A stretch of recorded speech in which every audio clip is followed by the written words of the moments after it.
النهاردة هنعمل مع بعض مشروب قوي جدا جدا لحرق الدهون وخسارة الوزن. مشروب فعال هيخليكي تخسري 7 كيلو في 7 أيام. المشروب ده هينزل مقاسات، هيخلي شكل جسمك أرفع بكتير، وكمان هتنزلي على الميزان. أتمنى ان انتوا تتابعوا الفيديو للآخر. المشروب ده فعال جدا جدا، مكوناته فعالة، والتركية اللي احنا نعملها النهاردة هتخليه أكثر فاعلية. بس أهم حاجة ان احنا نلتزم بكل التعليمات. وكمان المشروب مفيد لكل الناس ما عدا طبعا الحوامل والناس اللي بترضع، عشان في مكونات كده ما ينفعش الحوامل ياخدوها. اتمنى ان انتوا تشتركوا في القناه لو انتوا اول مره تتابعوني. اهلا بيكم، فعلوا الجرس عشان يوصلكم كل جديد.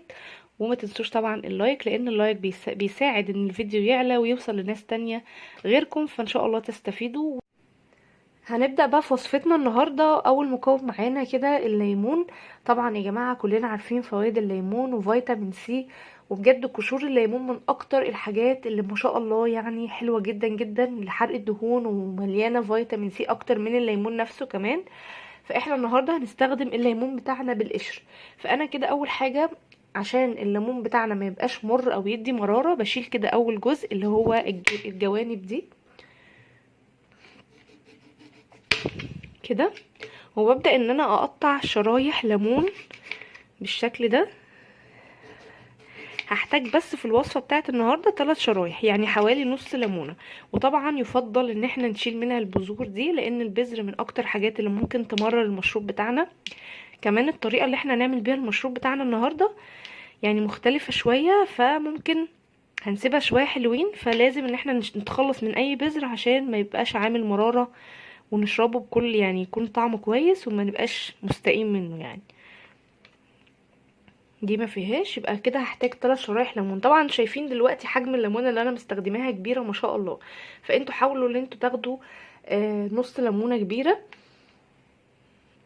عندي بقى يا جماعه هنا اول حاجه هجيب كوبايه كده فاضيه، تكون زجاجيه حوالي 120 ملي مثلا. هصب في الكوبايه دي يعني كوبايه ميه دافيه، انا مش عايزاها مغليه، يعني مثلا لو انا غلياها اسيبها تهدى شويه لحد ما تبقى دافيه. دي طبعا انا غليتها، ما ينفعش ان انا استخدم ميه ما تكونش مغليه ونظيفه، يعني لازم نغليها برضو الاول. الخطوه اللي بعد كده هبدا احط شرايح الليمون دي، ال3 شرايح اللي انا عملتهم معاكم هبدا احطهم في الكوبايه. يبقى كده عندي كوبايه ميه دافيه حاطه فيها 3 شرايح من الليمون. وهبدا بعد كده اضيف باقي مكونات الوصفه، اللي هي باذن الله هتكون يعني هتقضي على كل الدهون الزايده باذن الله في خلال اسبوع. يعني بجد هتلاقوا فرق شاسع في المقاسات وفي الوزن، يعني ممكن يوصل معاكم من 5 ل7 كيلو لو اتبعتوا التعليمات اللي انا هقول لكم عليها لاخر الفيديو باذن الله.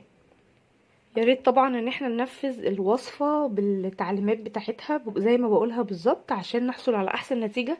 وما تقولوش لا يعني النتيجة مثلا مش فعالة او ما جابتش نتيجة معايا بشكل ده. الوصفة دي مجربة وناس كتيرة جدا قالت لي النتائج بتاعتها، لاني مش اول مرة اعملها، بس يعني ليها طريقة كده تركاية المرة دي هتجيب نتيجة اكتر باذن الله. المكونات بعد كده اللي انا هضيفها على المية بالليمون، هستخدم طبعا الزنجبيل البودر، من احسن الحاجات يا جماعه الجميله قوي لحرق الدهون، وهو اصلا جميل قوي للالتهابات وللمناعه، قوي قوي، وكمان حلو قوي للبرد. هحط ربع معلقه كده من الزنجبيل. طبعا انا لسه هقلب المكونات كلها مع بعضها. مفيش اختلاف ان الزنجبيل حلو قوي قوي للتخسيس وبيحرق الدهون، وما تقلقوش هو مش بيعلي الضغط. الزنجبيل على فكرة خافض للضغط، ولو عملتوا سيرش بجد هتلاقوا ان هو بينزل الضغط مش بيرفعه ابدا، عشان في اشاعات كده ان الزنجبيل من الحاجات اللي بترفع الضغط. المكون اللي بعد كده القرفة او الدرسين، برضو هحتاج ربع معلقة. عايزه اقول لكم القرفه من حاجات الخافضه للسكر، يعني سكر الدم بتنزله. طبعا القرفه هتكلكع كده شويه عشان الميه يا جماعه قلت لكم ان هي مش سخنه، فهنبدا ان احنا ندمجها. دي كل المكونات اللي انا ضفتها، وطبعا انا قلبت القرفه كويس قوي، اندمجت طبعا في الاول بس بتبقى مكلكعه شويه. بتحاولوا تفكوها بالراحه لان الميه قلت لكم دافيه، انا مش بستخدم ميه مغليه يا جماعه، تكون ميه اتغلت وهديت شويه. طبعا المشروب ده الاختلاف المرة دي ان هو هيتشرب تاني يوم، فاحنا هنعمله من بالليل. يعني قبل ما انام مثلا هجهزه وهغطيه في مكان كده، مش في التلاجة ولا اي حاجة خالص، احنا الجو برد.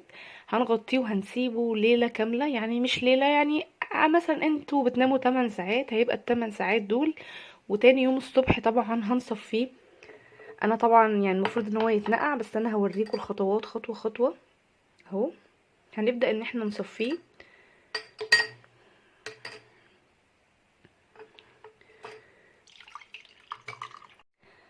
انا هنا صفيته، هقول لكم بقى الطريقه اللي احنا هنشربه بيها. طبعا احنا الصبح قلنا ان احنا هنشربه على ريق الصبح، بس مش هنشربه على طول. لازم خطوه مهمه جدا، وهي خطوه مكمله للمشروب. اول حاجه هجيب كوبايه ميه عاديه جدا، دافيه او فتره. طبعا تكون يعني يفضل ان يكون من فلتر او ميه معدنيه، تكون ميه نظيفه. واحط عليها معلقه عسل ابيض نحل، تكون يعني عسل طبيعي، وهقلبه كويس جدا. معلقه العسل، طبعا العسل بيندمج بسهوله مع الميه، وهنبدا ان احنا نشرب كوبايه الميه بالعسل. دي حلوه جدا لرفع المناعه، وخطوه مكمله للمشروب، هتساعد على التخسيس كمان بشكل افضل واسرع. كمان ان احنا مش حاطين عليها شرايح ليمون، احنا هنكتفي بالليمون اللي على الوصفه، عشان احنا عايزين نرفع المناعة، وفي نفس الوقت ان احنا مش هناخد الليمون على طول على معدة فاضية، لا هنكون شربنا المية بالعسل وبعد كده هناخد المشروب الجميل بتاعنا ده. على فكرة هو يعني بشكل سريع قوي بيندمج، بس طبعا لما هنسيبه ليلة كاملة هيبقى النتيجة احسن بكتير. وهم يعني حوالي 8 ساعات 6 ساعات زي ما انتوا على حسب ما بتناموا. بنجهزه من بالليل، ما بياخدش مننا اي وقت، وبنركنه زي ما احنا قلنا، ولازم نغطيه. المشروب ده طبعا لازم نعمل شوية خطوات بسيطة جدا. اول حاجة بلاش نشويات بعد الساعة 6 مساء، يعني لحد المغرب كده، وبطل اكل نشويات. برضو يفضل ان احنا في الفترة اللي احنا عاوزين نخس فيها وعايزين مشروب يجيب نتيجة ونحرق دهون، لازم ما ندخلش دهون جديدة، اللي هو عن طريق مثلا السكر، المنتجات النباتية يا جماعة، المعلبات، يعني الحاجات اللي بتيجي من السوبر ماركت، اللي هي البسكوتات والشوكولاتات واي حلويات برضو في البيت، يفضل ان احنا نمنعها. والسكر كمان اللي احنا بنشربه نقلله جدا، فبالتالي مش هيتخزن دهون جديدة، والمشروب اصلا اوريدي بينزل الدهون المتراكمة، فبالتالي هتخسوا بشكل سريع جدا، وهيبان عليكم سواء في المقاسات او في الوزن. كمان زي ما احنا قلنا نشويات هنوقفها المغرب، بس يفضل ان احنا ما ناكلش يعني نشويات كتير، برضو تكون يعني نبعد عن الدقيق الابيض، نبعد عن المعجنات، نخلي اكلنا بس في الغدا رز طبق كده معقول وسط، وفي الفطار مثلا رغيف اسمر او توست اسمر كفاية جدا.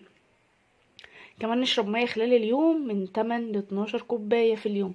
يعني هقول لكم في الشتاء كفايه قوي 8 كوبايات، 2 لتر هيجيب معاكم نتيجه حلوه قوي. الميه بتساعد على خساره الوزن بشكل فعال جدا جدا، يمكن اقوى من اي مشروب. لازم عشان اي حاجه تنجح معانا في الدايت لازم ناخد ميه.